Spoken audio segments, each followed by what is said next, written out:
FMP Cast. Conteúdos exclusivos desenvolvidos por professores e acadêmicos da Fundação Escola Superior do Ministério Público do Rio Grande do Sul. Neste episódio, o professor Augusto Tanger Jardim versa sobre a interface entre direito civil e processo civil. Augusto Tanger Jardim é doutor em Direito, professor de graduação, coordenador adjunto da FMP e coordenador do curso de pós-graduação em Direito Civil e Processo Civil. Aproveite! Bom dia a todos e a todas. Estamos hoje aqui dedicando um pouco do nosso tempo para estudar um pouquinho da interface entre o direito civil e o processo civil. Essa é uma temática e um aspecto a ser investigado no grande campo do direito civil e que tem tudo a ver exatamente com o nosso curso de especialização, na medida em que se fez uma escolha de trabalhar não isoladamente o direito civil, tampouco isoladamente o processo civil, mas trabalhar essas duas disciplinas de maneira integrada. E a partir daí, seria importante para a gente começar a conversar, entender melhor um pouco dessa proposta, desse projeto, entender como se relacionaram ao longo do tempo essas duas disciplinas, esse direito civil, esse processo civil, por que eles são importantes, por que eles são impossíveis de serem dissociados um do outro. Eles nascem de uma maneira juntas, nascem como se fossem uma coisa só, e se remontarmos na cultura ocidental ao direito romano, a gente vai lembrar que o direito civil e o processo civil era compreendido como um único fenômeno jurídico, não se pensava o processo civil de uma maneira isolada.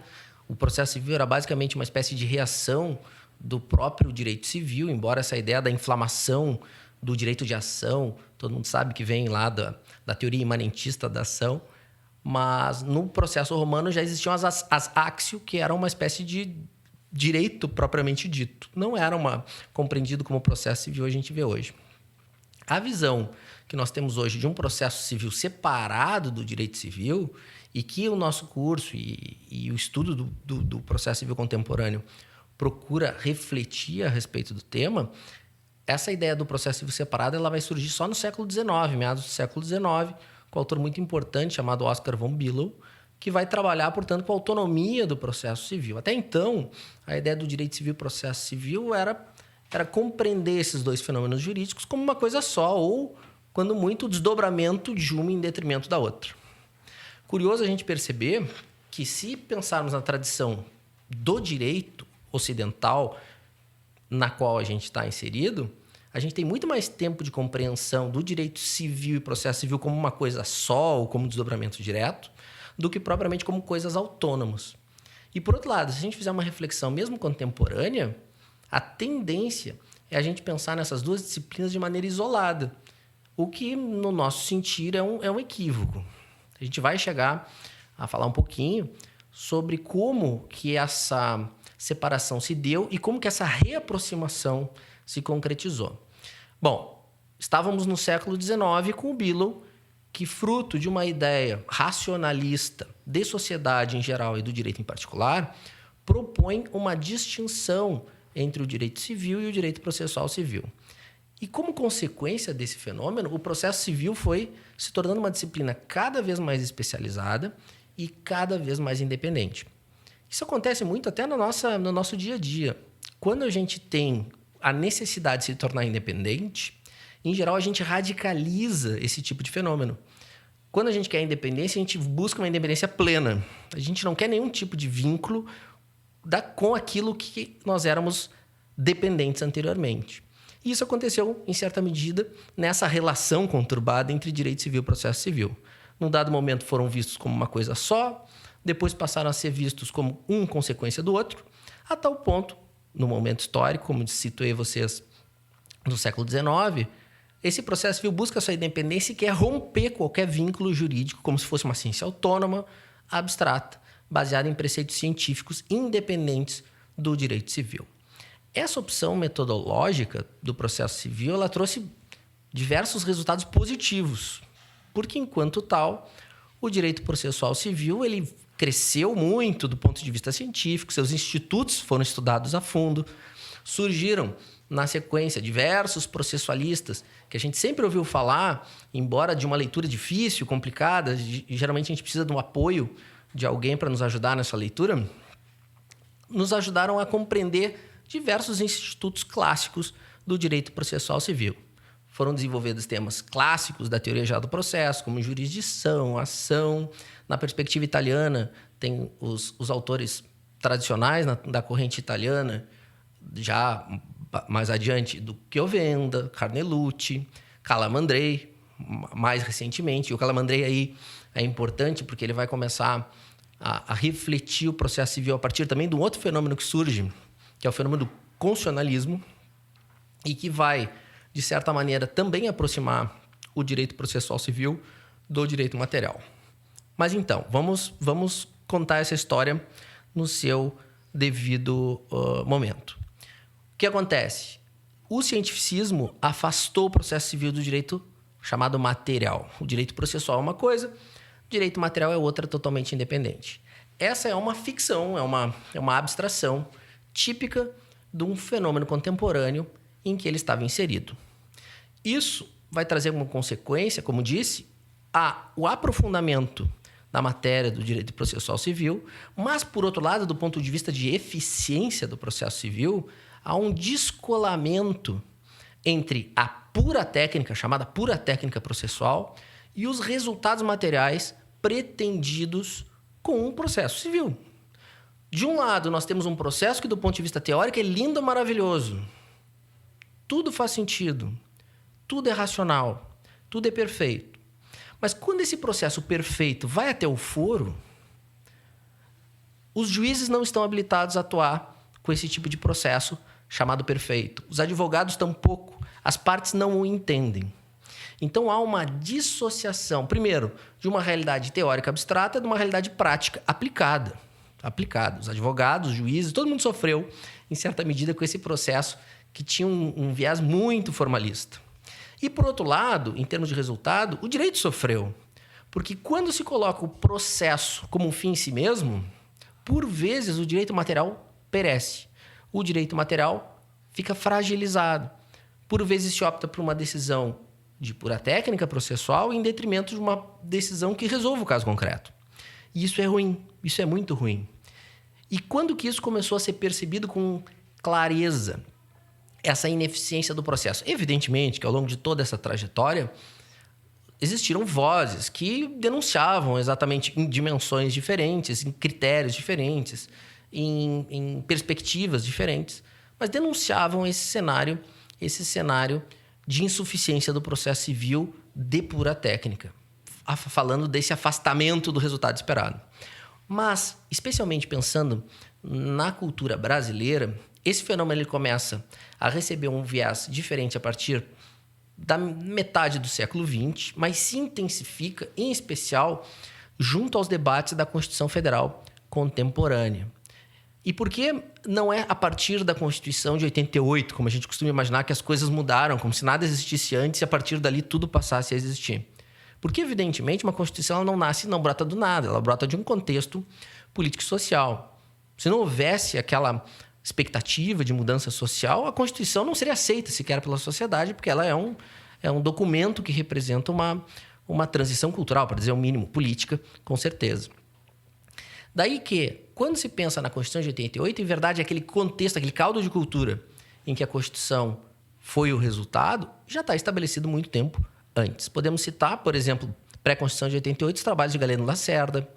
Antes da Constituição de 88, tem outros tantos processualistas que influenciaram de maneira decisiva. Vamos ficar no Galeno Lacerda como um expoente bastante importante para esse debate.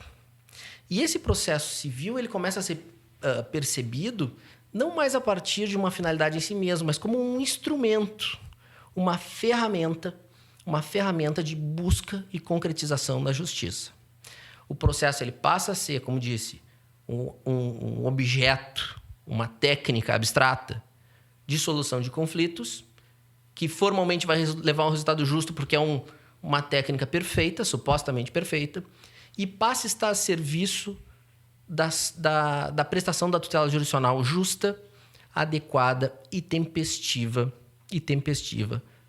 para a prestação da tutela jurisdicional. Aí temos um papel bastante destacado com a figura da instrumentalidade do processo, que é uma figura que já, para surpresa de alguns, não é uma figura cunhada no Código de 2015. É uma figura que já tem, por exemplo, uma obra clássica do professor Cândido Rangel Dinamarca, que tem há mais de 30 anos essa ideia da instrumentalidade do processo. Antigamente se pensava em processo adjetivo, não processo instrumental.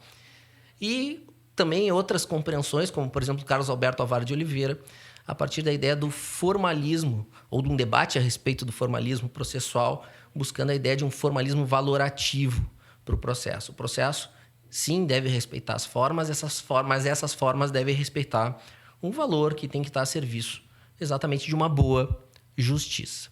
Então, quando a gente pensa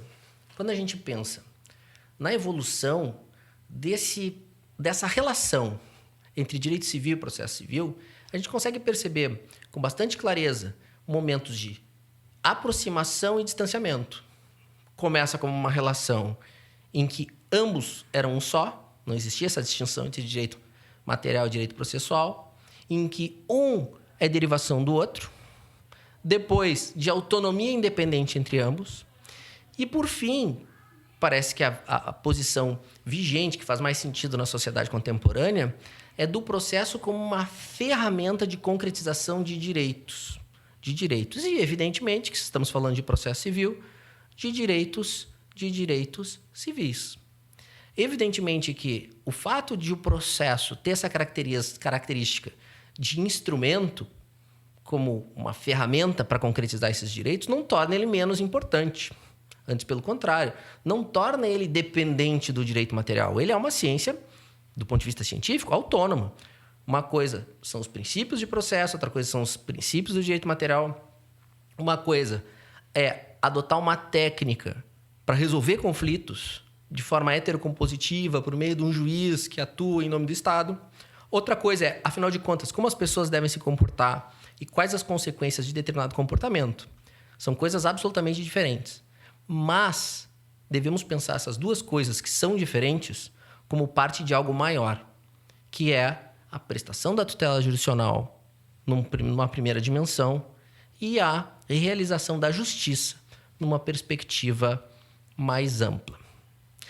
Com essa fala, eu espero que todos tenham se sentido entusiasmados a estudar essa relação entre direito civil e processo civil e possam perceber que determinados fenômenos presentes no Código de Processo Civil de 2015, que eu não sei se já é o caso da gente chamar de novo Código de Processo Civil, acho que já não dá mais para chamar um Código de 2015 de novo Código de Processo Civil, mas perceber que esse código, inclusive quando regula matérias processuais, flerta com alguns temas de direito material, direito civil, como, por exemplo, a questão dos negócios processuais.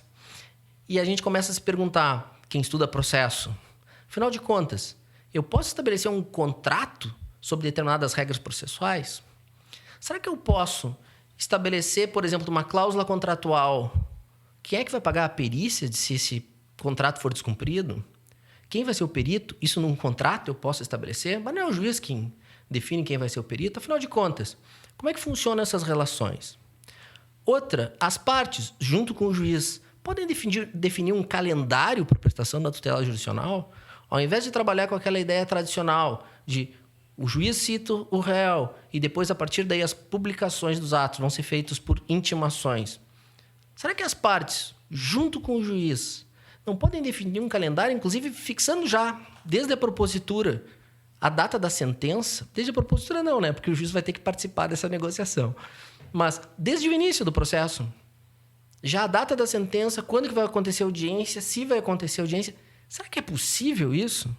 Será que é desejável isso? O que eu quero chamar a atenção é que nós estamos diante de um momento histórico que as soluções do passado elas já são insuficientes e que muita coisa precisa ser estudada para além daquilo que, eventualmente, aprendemos há algum tempo atrás nas graduações. Seja porque na graduação nos passa um ensino genérico sobre determinados fenômenos jurídicos, seja porque na graduação não temos ainda a experiência necessária para compreender determinados fenômenos genéricos que nos passaram, porque por vezes na graduação ainda não vivenciamos ainda o direito do ponto de vista profissional, não sabemos muito bem como é o mercado, nosso sentido crítico aplicativo não está ainda formado, seja porque a sociedade como um todo muda e as leis que se aplicam a essa sociedade também mudam. Espero que tenham tido algumas reflexões a partir dessa fala, que tenham percebido a importância da conexão e da inafastabilidade de pensar o direito civil e o processo civil como algo conjunto. Não que não se possa pensar só o direito civil ou só o processo civil, mas que existe muito valor em estudar essas duas matérias de forma coletiva, elas têm uma trajetória comum, elas têm uma aplicação comum e elas buscam um resultado comum. E, com isso, me despeço, mais uma vez, desejando a todos muita saúde e felicidade. Se você gostou do conteúdo, compartilhe com seus colegas. Mais informações no site fmp.edu.br ou nas redes sociais da FMP.